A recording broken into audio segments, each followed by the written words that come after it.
Mr. Baldwin, about a year ago, the City Council changed and passed a new resolution in support, if we can call that, passed by the City Council, that had a provision to cut the area of protection in Gold Butte about in half from its previous size, and also to allow unrestricted access and use of any mechanical or motorized vehicles in the entire Gold Butte area. If elected to be a member of the City Council, would you support or oppose such unrestricted use? Well, I'm going to have to challenge your characterization of what was passed. I was in the meetings and I had input into that. And what was changed was that the area north of Whitney Pockets has not historically been part of what was characterized as Gold Butte. And one of the resolutions, what part of the resolution was not to include Whitney Pockets. Also, the motion was not to, in any way, to allow uncontrolled, unrestricted chaos of all motorized vehicles going anywhere in Gold Butte.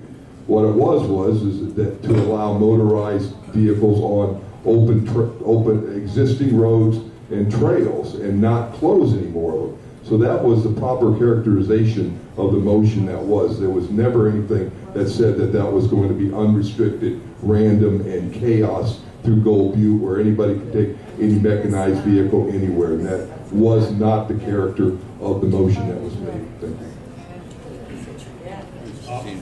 For reference, I will refer you to Section 5, to Paragraph 5 of that particular document that did say absolutely no restrictions in Gold Butte on the use of motorized and on open trail, on the existing trails. I was there, and that was the character. Well, what was said, and you have to look at the character of the representation. It was not random chaos use anywhere. It was on the existing roads there. I was in the meetings. I heard all the discussions, and that's exactly what was the discussions led to.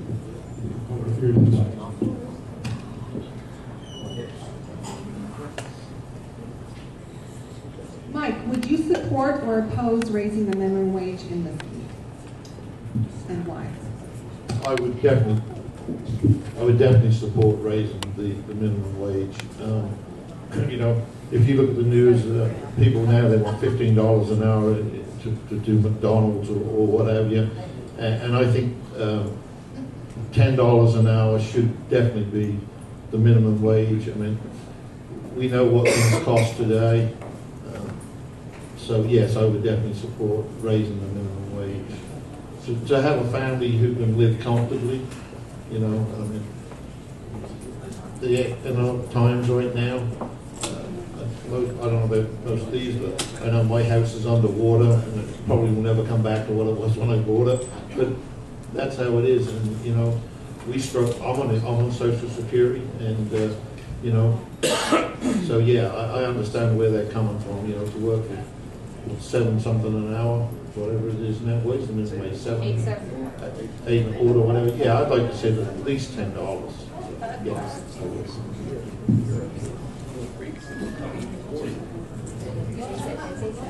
Mr. Laney, through your tenure during City Council, what do you think is that you brought to the table that would be missing if you're not reelected? What's the most important, or what's the most valuable thing you brought to the city throughout your tenure?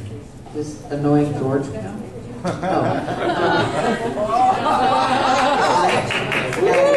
No, I really believe that I have a different opinion than the guys. And let's face it, for a long time, whether it was, and those of them that are sitting here will have to forgive me, it was either a council of old white guys, and now it's old white people, because I'm a female. Okay, and so I think one of the things I do bring is that other side of the coin. I look at things from a mom's point of view, grandmother's point of view, and I've also been a business owner. And I stand my ground. And I'm not up there to win some popularity contest, and so I say what I think, and I try to listen to what other people say, and sometimes I agree, sometimes I don't. But I think what I've brought to the town is I was willing to stand up. And I also don't care if I have to say, you know what, I made a mistake. I proved that with the medical marijuana thing that I brought back. I said, you know what? In retrospect, let's put this back on the table. So if I screw up, I'm willing to own it. And I believe that that wouldn't be there. I think that some of us are willing to do that. Some people say things like, well, I don't want to look stupid. Well, you know what? I have 7 children. Ask them. They will all tell you how stupid mom can be.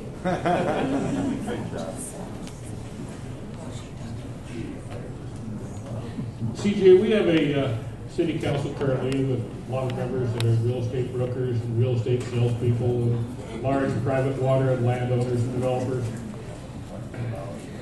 And of course, with all the obvious conflicts of interest that go along with that. Do you have any business or personal interest that would be in conflict with the public responsibility of being a city councilor? I do not. I own my home. And like Mike, you know, I owe a little bit more than what it's worth, and that. But the only actually other property that I own in the city of Mesquite is cemetery plots.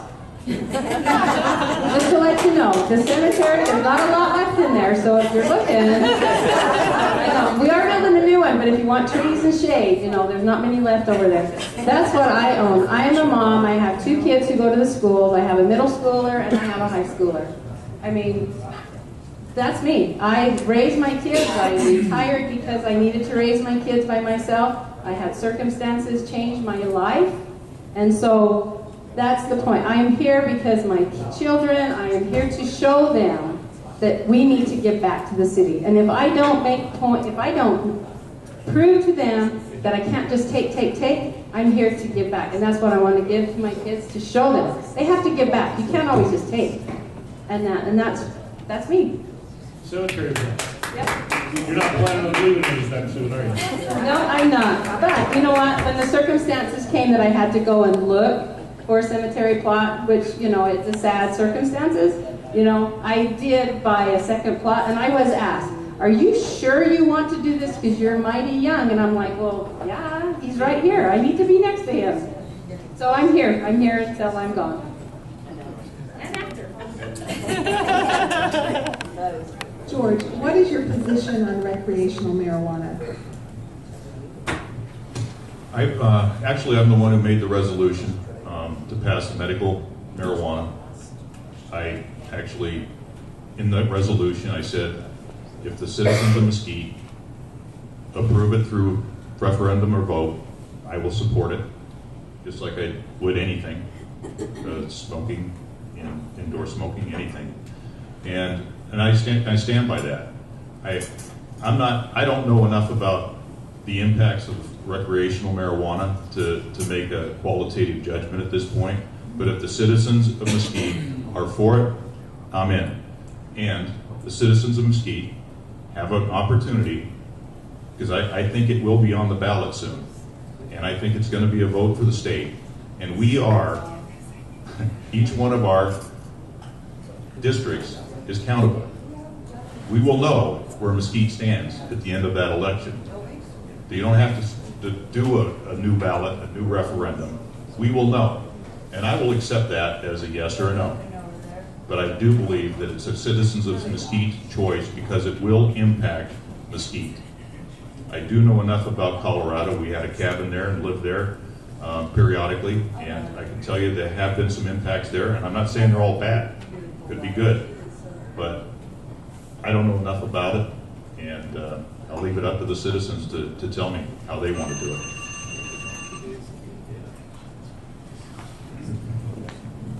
Mr. West, as a newcomer, I'll ask you the same question I asked Mr. Benham earlier.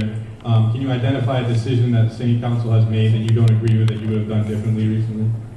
Yeah, I want to respond to something George said here too, real quick, about medical marijuana. It's very interesting. If you go back and look at the referendum that approved medical marijuana in the state of Nevada, Mesquite was 10 percentage points below what the state was when it was approved. So it's not as cut and dry here in Mesquite, and it's going to be very interesting to see what happens when the recreational is on the ballot this November. Now, on to your question. The one thing that stands out to me is the taking over of Commerce Circle and taking it over as a city street. It was a private street, and staff recommended not taking it over. They provided several reasons to not take it over. And I think that's a mistake. There wasn't a lot of debate. There wasn't a lot of discussion. It was, this is a nice developer. He's done a lot of good, and so we're going to take it over. Here we are with a city that we're barely balancing the budget, and we're taking on additional obligations that we don't have to take on. I think that was a mistake right now, and maybe could have been addressed in the future.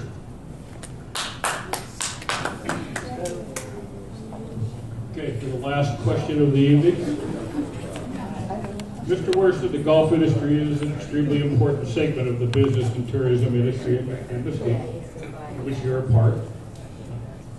One candidate took great pains to repeat her campaign slogan of golf, gaming, and grandpa in a recent election cycle, but is curiously voted in opposition to the golf industry ever since. But that's another story. My question to you is, with the VVWD current proposal by some members of raising the rates for irrigation water by 400% to match the price paid in Las Vegas for such water, have a detrimental effect on the viability of the golf industry in Mesquite?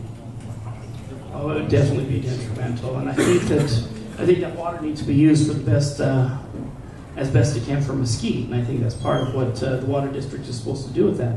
But I still think there's an opportunity for us to be able to make that work. I mean, if they raise the prices to that, it would be devastating. It really would.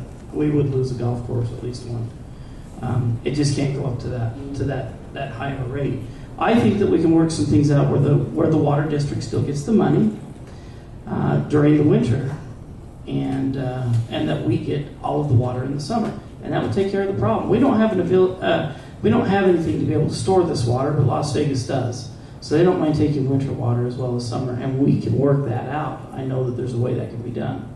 We have enough affluent water to probably water all the golf courses in the city during the winter, so we need to work towards an end there.